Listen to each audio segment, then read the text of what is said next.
people like me. You need people like me so you can point your fingers and say, that's the bad guy. That's the bad guy. That's the bad guy. That's the bad guy. That's the bad guy.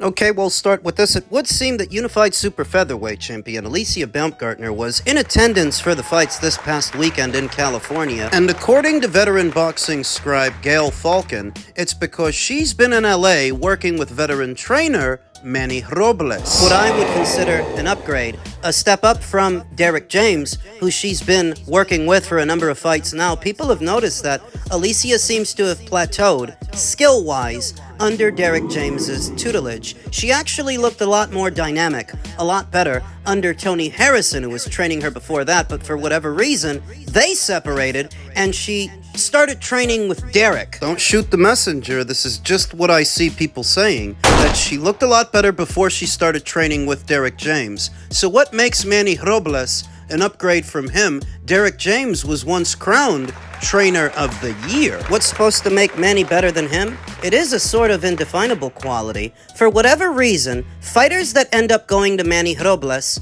just look better. They do better out there. Dubbed the Upset King, it was Manny Robles in the corner of Andy Ruiz when he upset Anthony Joshua. It was Manny Robles in the corner of Brandon Figueroa when he upset Nick Ball. And it was Manny Robles in the corner of Armando Resendiz when he upset Caleb Plant. And he's good for an upset, and like I said, for whatever reason, fighters that go to Manny end up looking better, doing better. Currently, he's training one other female fighter in Mizuki Hiruta, last year's Female Fighter of the Year. He's been doing a lot of good work with her, that if he's now set to start working with Alicia Baumgartner, I think she greatly stands to benefit from it. Recently, she announced she will be appearing on the next season of Special Forces on Fox for what's supposed to be a sort of celebrity boot camp. I don't know if they've wrapped filming for this reality TV show that Alicia Baumgartner was in attendance for the fights on the West Coast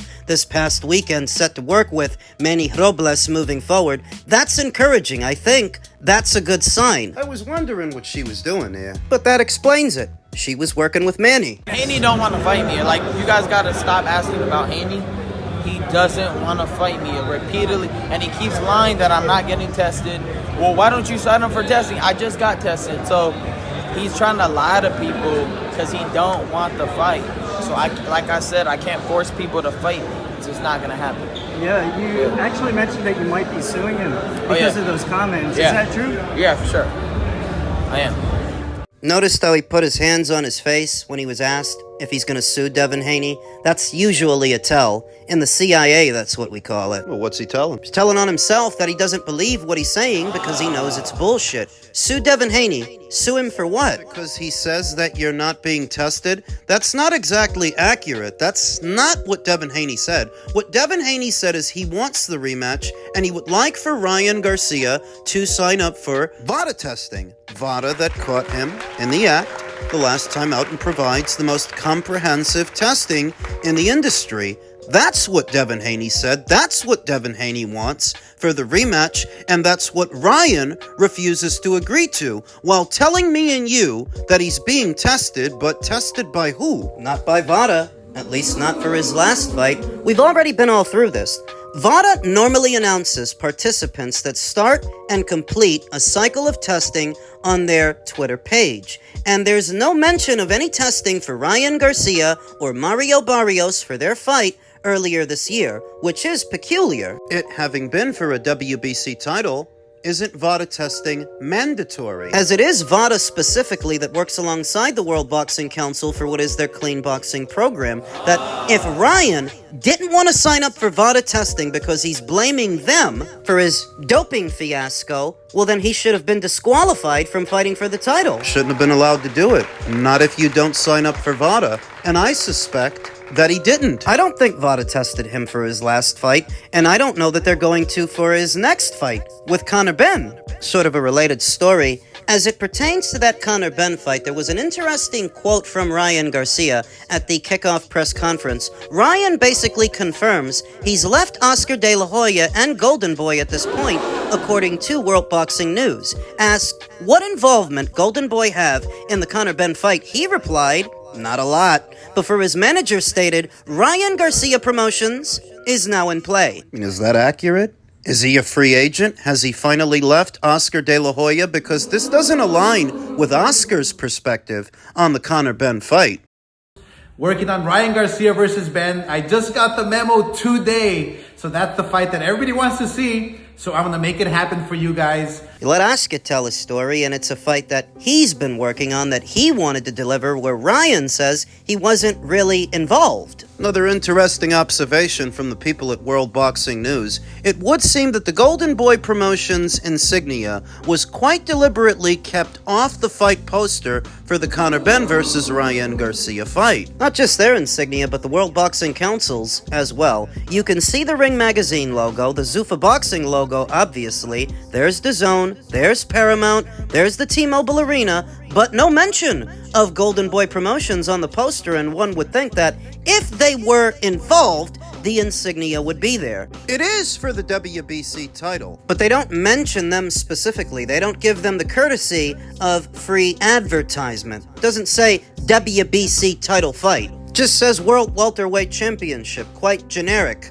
I might add. The truth is that Golden Boy Promotions and the World Boxing Council are not the orchestrators of this event, not them per se, and they're not the stars of the show. The fighters are, but so often, the World Boxing Council likes to make every big-time fight about them. All the important players are mentioned. Ring Magazine, Zuffa, DAZN, Paramount, everybody that matters. Has Ryan Garcia, through this fight, finally severed ties to Golden Boy? Moving forward, is he going to be a network and promotional free agent? Because if he is, he may yet be another big signing, another big acquisition for Zmuffa. Know where he's gonna go, where the best money is right now. For what they're paying Conor Benn, what they paid Shakur Stevenson to go over there, they may pay that and more to acquire Brian. It's a loss that Golden Boy Promotions can't afford to take, but it may be a loss they suffer nonetheless. We know for some years now,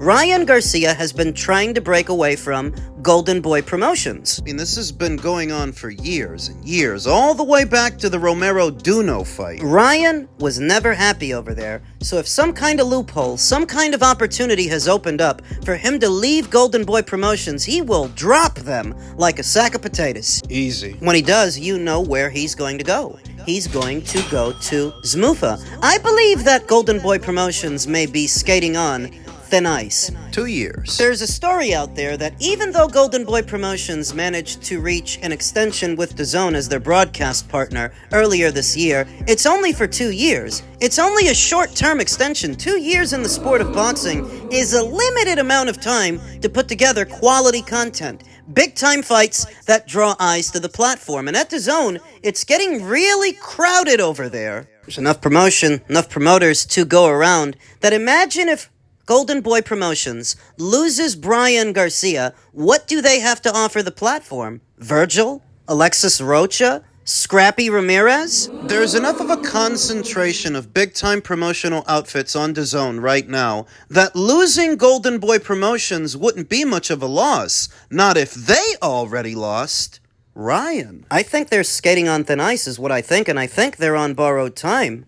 Many of the biggest fights brought to the platform were brought to it via Matchroom, and that's why Eddie Hearn is more the point man at DAZN than Oscar. Queensbury's contribution, the heavyweight division. Top Rank has a robust stable of fighters. The PBC has some interesting characters that they can put to good use. That Golden Boy Promotions is not indispensable to the platform. And I reiterate, if they lose Ryan, they cannot afford to lose that kid.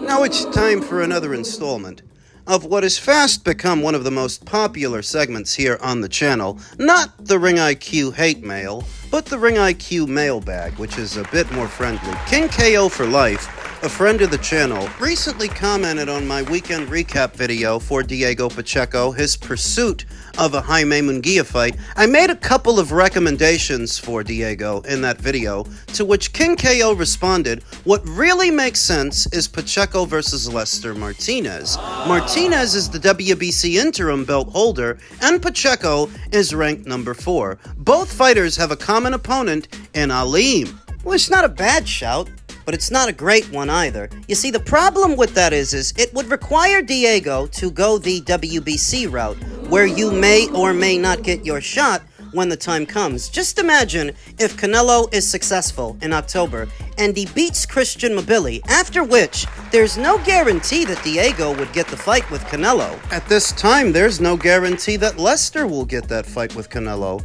and he's the interim champion. Like Virgil Ortiz is the interim champion at 154, and he can't seem to get Sebastian. It could be the same for Lester, and it could be the same for Diego if he beat him. It's a good fight in a very general sense. Diego Pacheco versus Lester the Molester Martinez. Lester the Molester has the look of a boxer puncher, a counter puncher. That seems to be what he's good at.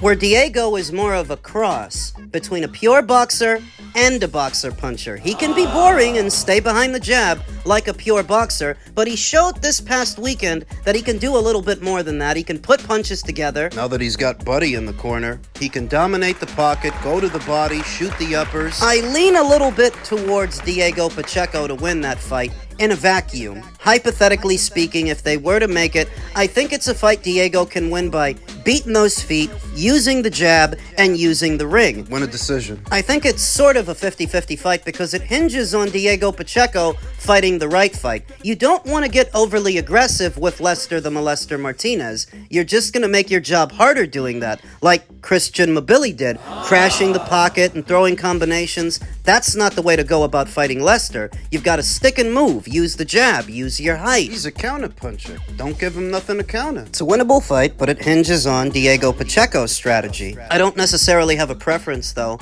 I look at that fight as being interchangeable with a Jermall Charlo fight, an Armando Resendiz fight, a Caleb Plant fight. I could go for any one of those fights in place of a Lester Martinez fight. I would be fine with any of them. The biggest fight, the biggest fish, I should say, for Diego is the Jaime Munguia fight. Because that one isn't just with a familiar face, it's for a full world title. That seems to be the fight that they have their hearts set on. Though as it pertains to a Lester Martinez fight, yeah, that's an okay fight. I could go for that one too, but there are a lot of fights like that at 168 that one doesn't really stand out. And for what? A WBC interim title? A stay busy belt? Firstly, I heard reports that Dimitri Bivol had been offered 40 million to fight Beterbiev. If those people are watching right now, call me and make that offer, and he will accept it immediately. Right? Okay. That is the official word from the horse's mouth. Eddie Hearn has said that he doesn't think Dimitri Bivol will defend his unified titles against his mandatory challenger, Callum Smith, next. He expects Bivol to take a different fight and for Smith to fight Joshua Buatsi for the full WBO title. Essentially, Bivol is set to vacate another belt. To fight who? To fight Artur Beterbiev, according to Eddie. Eddie has rubbished claims that Dimitri Bivol turned down a huge financial offer to fight Artur Beterbiev in a trilogy. What Vadim and Bivol have told me is, please begin negotiations with Umar Kremlev and the IBA. We're ready to make that fight. Wait, so what's the fake part? Well, I don't think the offer to make the fight is what's fake. I think the fake part is that Dimitri turned it down. If negotiations haven't even started between Team Bivol and Team Beterbiev, what's the turn down? So we have to address this in two parts. It would seem that we're on the precipice of a Smith versus Buatsi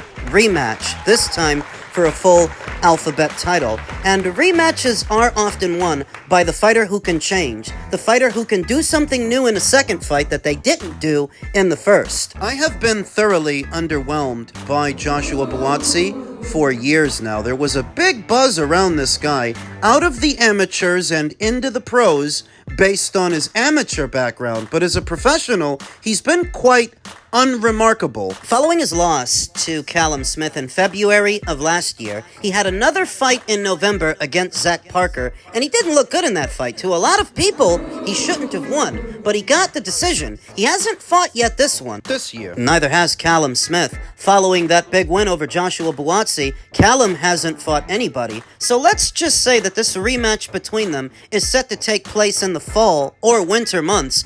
Both fighters will be coming off of lengthy stints of inactivity. Joshua Buatsi's with Queensberry.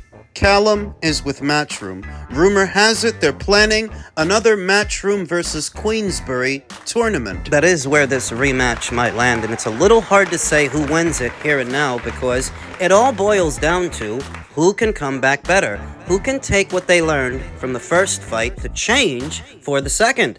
Not really convinced that's Joshua Buatsi. Are you? Over to the proposed trilogy between Artur and Dimitri. Dimitri, who recently came under fire for seemingly avoiding that third fight, when now is about as good a time as any to fight Artur again, because Artur hasn't fought since the second fight, where Dimitri squeezed in a glorified tune-up fight with his mandatory Michael Eifert. You've banked some rounds. If the circumstances don't change and Artur doesn't fight in between his last fight and the next one, now is about as good a time as any to take him on.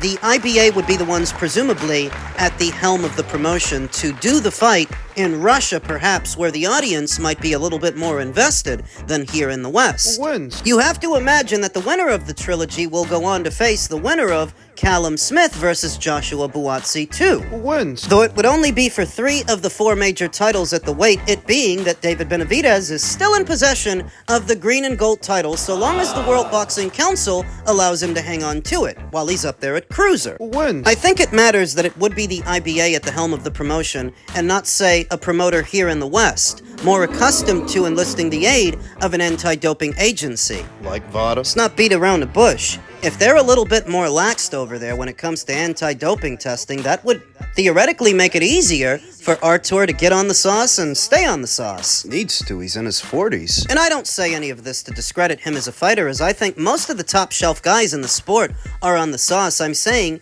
are his chances against Dimitri better if it's the IBA at the helm of the promotion, and if the promotion is in Russia? Are they a little bit more laxed over there when it comes to anti-doping testing? Because if they are, that betters Artur's chances.